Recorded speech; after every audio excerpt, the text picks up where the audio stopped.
Welcome to the Deep Dive, where we take a focused look at the information that matters to you. Today, we're diving deep into the new 1-Minute Manager by Ken Blanchard and Spencer Johnson. We've sifted through the pages, really, to bring you the core insights on effective management. Yeah, and for this deep dive, we're really honing in on something specific from the book, this idea of organized and purposeful interaction. Right. Not just random conversations that go nowhere and, frankly, waste time. Exactly. We're exploring how this book pushes for a more intentional way of talking, giving feedback, structure. Totally. We know you're looking to get knowledge efficiently, get those aha moments without feeling completely swamped. And we've done the legwork here. What really jumps out is this core idea. Good management, the way they see it, is all about being deliberate, structuring how you share information, how you guide people. Okay, so organized information, deliberate structure. Let's unpack that. Well, the new 1-Minute Manager came about because, the world was changing fast. Right, things speeding up. Yeah, technology, globalization. It meant leadership had to change, too. It needed to be quicker, more collaborative, manage people effectively, maybe even with fewer resources. Okay, so efficiency and effectiveness. Exactly. And that's where this emphasis on streamlined, organized communication really comes into its own. It's not random chat, it's focused. And the foundation for this, I gather, is what they call the 3 secrets. That's it. That's the core framework. And the first one, it's all about 1-minute goals. 1-minute goals, okay. Yeah. Now, this isn't just like setting some vague objectives, is it? No, far from it. It's a really structured way to set clear, concise goals collaboratively. Collaboratively. So manager and employee together. Yes. And the book mentions Theresa Lee, right? Her experience really drives home how crucial it is to know exactly what's expected and to be accountable for it. Takes away the ambiguity. Everyone knows the score. It's all well organized. Right. And what's great about this first secret is how practical it is. How so? Well, the process they outline, it's about defining those key goals together. And they're not supposed to be these massive, long documents nobody reads. The key is brevity. Each goal, the standard, the deadline, maybe a paragraph or two, fits on one page. 1 page. Wow. Okay. Yeah. So you can actually review them easily. Like a quick daily check-in takes a minute, keeps things organized, keeps priorities front and center. Keeps the information organized around what you're actually trying to achieve. Exactly. And there's that example, right? When Teresa had a problem while traveling. Oh, yeah. The phone call with the manager. That's a perfect illustration. You didn't just give her the answer. No. He guided her. Asked these specific questions. What are the facts? What do you want to happen? It was like a structured problem-solving template. Helping her organize her own thoughts to find the solution based on the agreed goals. Precisely. So if we boil down 1-minute goals from Teresa's experience, it's like 5 things. Set together, clear and brief, written down simply with deadlines, reviewed daily, and used as a benchmark to check if you're on track. A structured feedback loop almost, even if it's just you checking against the goal. Yeah, exactly. An organized loop. Okay, so that's goals. What's the second secret? The second secret shifts focus to positive reinforcement. 1-minute praisings. Praisings. Okay, so acknowledging the good stuff. Right. We hear from Paul Trinnell in the book. He'd worked for a micromanager before. Oh, tough. Yeah. So for him, this approach was totally different, focusing on what people do right. Catching them doing something right. That's the phrase, isn't it? Help people reach their full potential. Catch them doing something right. That's the motto. It's a very deliberate, organized effort to spot and acknowledge the positives. It sounds like applied behavioral psychology almost, Yeah. Reinforce the behavior you want to see. Pretty much. Consistent positive feedback works way better than just, zapping people when they mess up. It taps into that basic human need for recognition. So how does a 1-minute part work? Is it just a quick, good job? It's more structured than that, actually. That structure is key to making it work efficiently. It's got 2 parts. Okay. First half minute, you praise immediately. You're specific about exactly what they did right and why it was good, its impact. Then, crucially, you pause. Let it sink in. Let the positive feeling land. Right. Then the second half minute, you reinforce it, encourage them to keep doing it, say you have confidence in them. And doing it promptly is important, you said. Absolutely critical. Not saving it up for the annual review 6 months later. It loses all impact then. Yeah, becomes ancient history. Exactly. Right.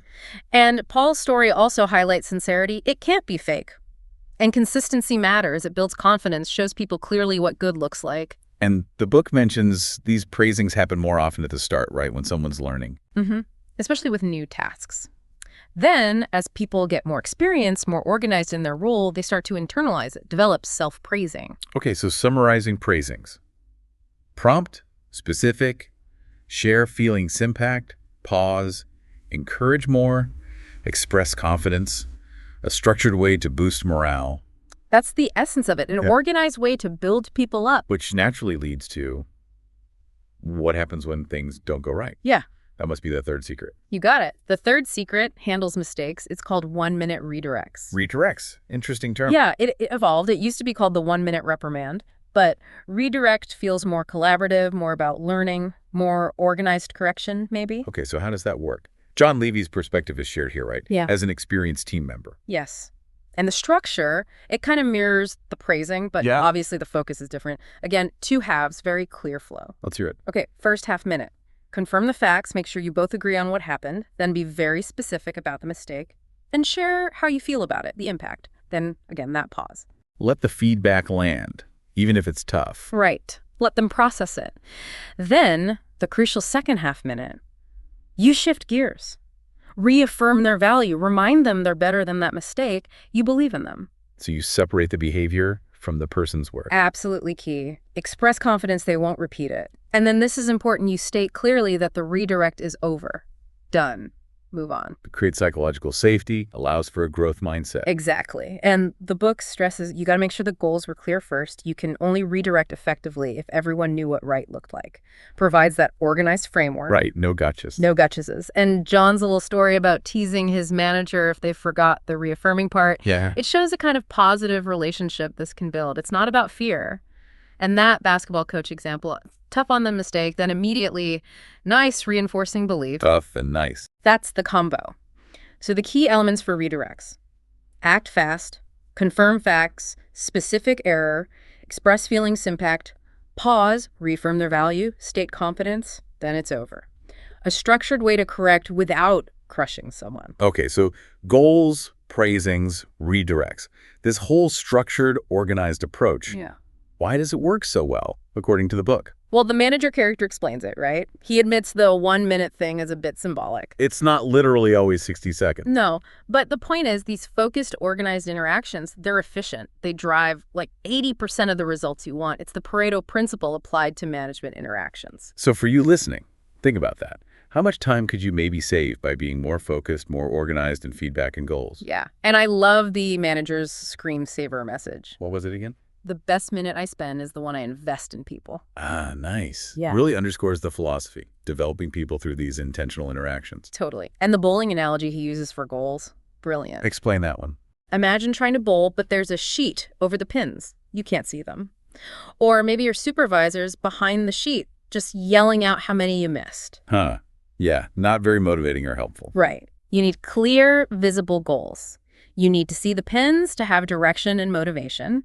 Feedback, like they say, is the breakfast of champions. Clear, organized goals set the stage. And this connects to the idea that everyone is a potential winner. Exactly. The manager's job isn't sorting winners and losers. It's helping everyone become a winner by giving them those clear, organized expectations and consistent feedback. Okay, that makes sense for goals. What about praisings? Why does that specific structure work? Think about teaching a kid to walk or talk. You don't wait for perfect sentences. No, you celebrate the dada, the first wobbly step. Precisely. You praise the approximations, guiding them gradually towards the desired behavior. Organize positive reinforcement. It's the opposite of that awful leave-alone-zap style. Or you ignore people until they screw up, then jump on them. Yeah. The book has that funny doghouse training example. Oh yeah, punishing the dog hours later when you find the mess. Utterly useless and confusing for the dog. A totally disorganized, reactive approach. Exactly. Praising works because it's timely, specific, and positive. It shapes behavior effectively. And the redirects. Why is that structure effective beyond just being nicer than yelling? It's the contrast with what they call gunny sacking. Gunny sacking, like stuffing complaints into a sack. Yeah, saving up all the little grievances until you dump the whole sack on someone in a performance review. It's overwhelming, unfair, and people just get defensive. Right, they can't even remember half the stuff by then. Exactly. Redirects work because they're prompt, They focus on one specific behavior at a time, keeping it organized. And critically, they separate the behavior from the person's worth. That allows learning without destroying self-esteem. It comes back to that tough, then nice idea again. That ancient Chinese emperor story illustrates it too. Address the problem directly, but immediately follow with reassurance and support. It's a structured process for correction and moving forward. So when you put it all together, the underlying principle seems to be about caring. Caring for people and for results, using these organized methods. That's it. Mistakes aren't disasters. They're learning opportunities within this clear framework of goals and feedback. It fosters a supportive environment where people can actually grow. Purposeful, organized growth. Okay, so wrapping this deep dive up, the new 1 Minute Manager really argues against just random management chatter. Absolutely. It champions a deliberate, organized approach using these 3 tools: 1-minute goals, praisings, and redirects. They provide structure, clarity, timely feedback, both positive and corrective in a focused, respectful way. It saves time, gets better results, all by organizing how you interact. Yeah, it cuts through the noise of random communication and focuses on what actually drives performance and builds relationships. Structured, purposeful interaction. Which respects your time, our listeners' time, and gives clear, actionable insights. So maybe a final thought to leave you with, building on that quote from the book. Goals begin behaviors. Consequences influence future behaviors. Think about it.